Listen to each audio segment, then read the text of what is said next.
Hello, Bulldog Nation. I'm here in the library with Coach Emily Logan of your Priceful Lady Bulldogs volleyball team. Last week when we talked, I really tried to jump the gun and talk about a certain subject prematurely. And I didn't because I was afraid I was going to jinx things. Yeah. We're not superstitious, just a little stitious. No, I'm a lot of stitious. I'm a lot of stitious. But now I have no fear. Yeah. Time for some word association. Okay. Area champions. Priceful Bulldogs, baby. Location for the area tournament. The doghouse. There we go. Great game last night. It was. That sealed up. That was your final area game match of the season. That sealed up the area. Congratulations. Thank you. To the Lady Bulldogs for being area champions. Yeah, and I said this over and over again last night to the girls and then to the parents in our, after game senior night celebration, that this just describes this team. And, with our loss to Brewer, it really hurt. And, when we were down 2-0, I kind of got the girls together and I was like, this game is not over. So this game is not over. You can go 5 sets. And I said, you have to help yourself.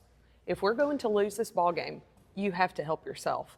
And so I said, we're going 1 point at a time. We're going 1 set at a time. We're not even thinking about 5th set right now. We're thinking of set 3. We're getting that one done. And we got that one done. We're thinking of set 4. We're getting that one done. And they took it to 5 and took it about as deep as you can take a 5th set. And so, even with the loss, I told them, you helped yourself. You went to 5. And so it can still be done that you host.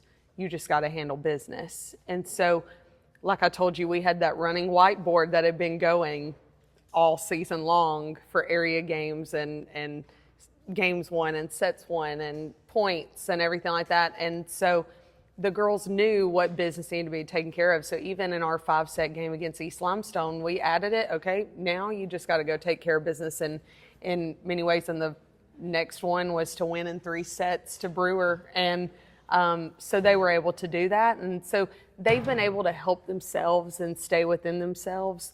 So much so, and they saw it to the finish that they could be regular season area champions and host, and they did that. So it felt really sweet, and it felt good for the girls to see that hard work and consistent, just work and pushing and taking care of themselves pays off. And it's like we said early on in the year when we talked about some of the losses and some of the bumps in the road. At the end, now that we're here at the end of the season, those didn't matter. Doesn't matter. And so they are seeing that, right now, and this isn't last year, but last year we had so many tournament wins, and we haven't had any this time yet. We haven't had any this time, but they are seeing that what we're doing, there's a bigger picture behind all of it. So, it's not about just bringing home all the tournament wins. It's not about that. It's about, because essentially those don't matter. It's about preparing yourselves for what's to come. And so they're seeing that, and they've really bought into it. And so even when those, tournament losses have hurt, to Central Florence at the very beginning of the season, to West Morgan at West Morgan's place, and all the way to now UMS Wright at Briarwood Christian. But they're seeing that all of those things have prepared us to now. And so we're a better prepared team to face the postseason because of those losses. Rather than if we would have won all of those, there's some consistency that could have set in that wouldn't have prepared us as well as those losses did. A lot hungrier now. Yes. A lot hungrier now. Very. And there again, there's only really 2 tournaments that matter. Yeah, that's right. The area tournament and the state tournament. It's the month of October. It's October Madness. Yes. We talked a little bit about the games last night, but there was a lot else going on that made it a very emotional night. You could feel it in the air. Yeah. I could see it on your face. I could see it on the girls, see it in the crowd. Senior night is always an emotional night. Yeah. And with 9 girls being honored, that just elevated it that much more. All the more special.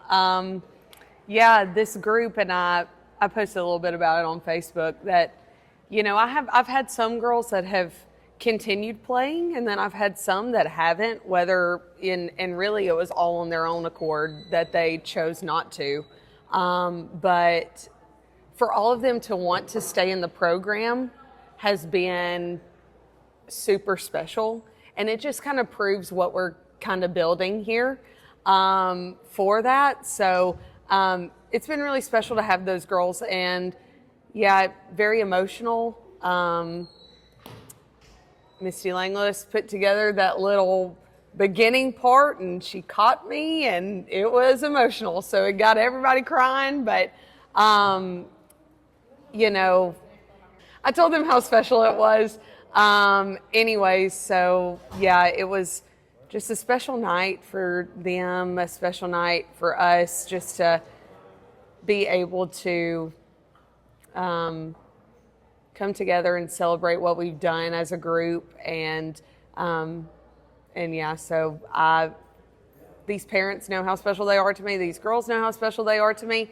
And, you know, I have been a part of many senior night festivities over the course of my time helping out with the school here. And I'll be the first one to admit, it's very rare I can make it through one without tearing Yeah. up.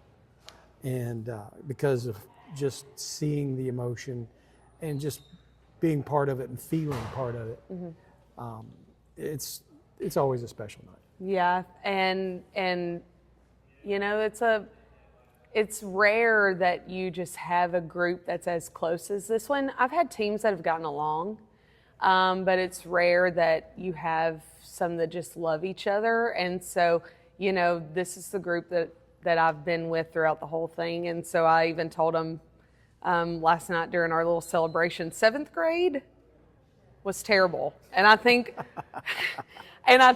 it was terrible in the sense that our volleyball was just really bad. And Claire Dunaway helped me remember that it was only one game. This team only won one game the whole season, and then 8th grade year they go 34-4, and then the foundation's set for the high school program, and they've done a really good job of that. Yeah.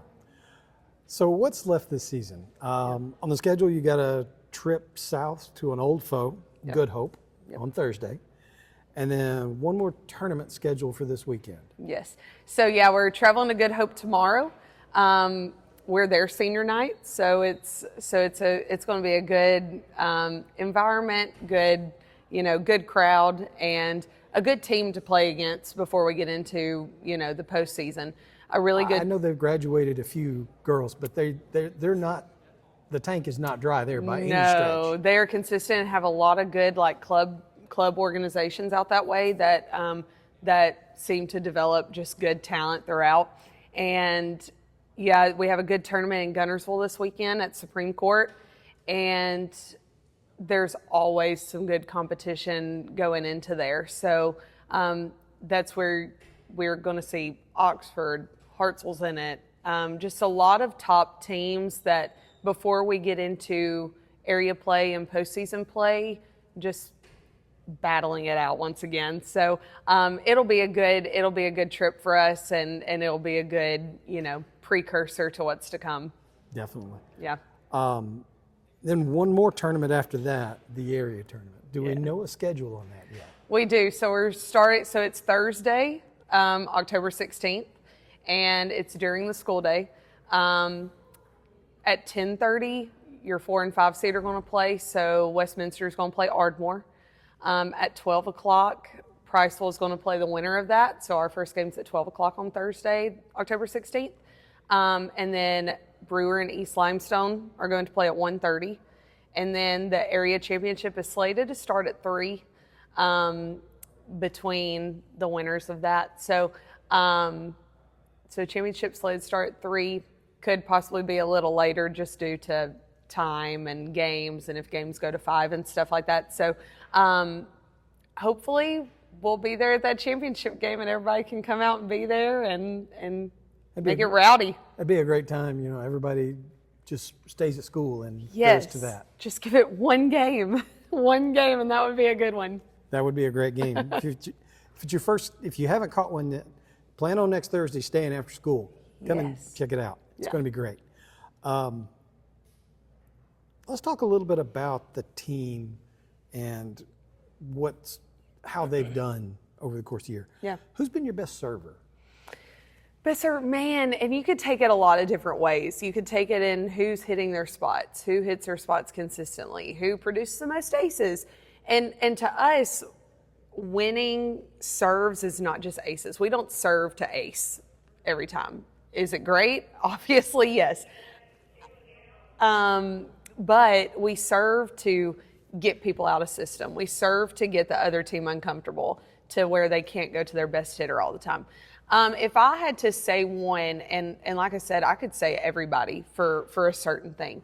But if I had to say one, just in terms of hitting her spots, that's helped at big times, come in big games and big situations to keep teams out of system, I would say Rachel Roderman. She consistently is hitting her spots. So if I give her a spot, and my spots are to try to keep them, I don't try to go ace. If somebody's struggling hitting and they pull back into serve receive, and I can tell that their facial, emotions are getting to I'm going to that person. I'm eating them up. So for them to be able to hit their spots like that, to be able to keep teams uncomfortable, that's going to help us a lot in the long run. So being able to hit those spots is huge, and Rachel's done a great job this season of that. Who's been your assist leader? Assist leader would be Josie Childress. Josie does a very good job, and this is something that I really, I give her a lot of credit for, is she can switch up the court at the snap of a finger. If things are taking them a lot to the left side of the court, she's putting it on the right side of the court, and vice versa. She's also, I know we're not talking about kills right now, but she's able to play dumps really well. So setter dumps is dumping it back over on second where it looks like she's about to set it, and then dumps it back over whenever they're, if things are moving really quickly, and just to kind of slow it down. And she's really good at doing that. So, but her ability to switch up the floor at the drop of a hat or at the snap of a finger, or to look like she's going to set front row and to set somebody back row, she makes her a really dynamic leader. And so she's able to get those assists really quickly.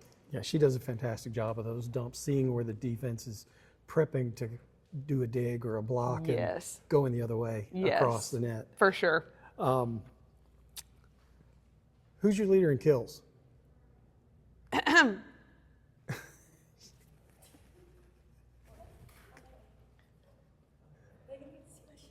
Old Spidey right here.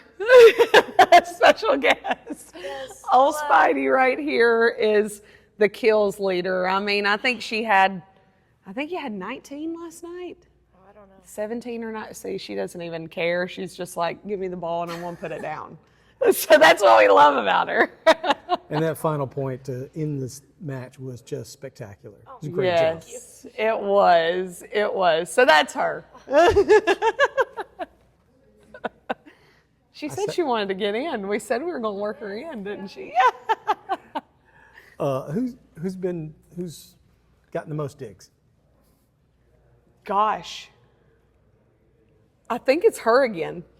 I think it's Spidey. Digs. And let me tell you, this girl has worked her tail off. And she always said to put the libero jersey on her. Because she wanted to be back there so bad. And let me tell you that she has just done the work. She has been spectacular in the back And row. yes, and she Now, let me tell you, I gave her a quick no in the previous years of no, we're not going back there. This year, I got to have her back there.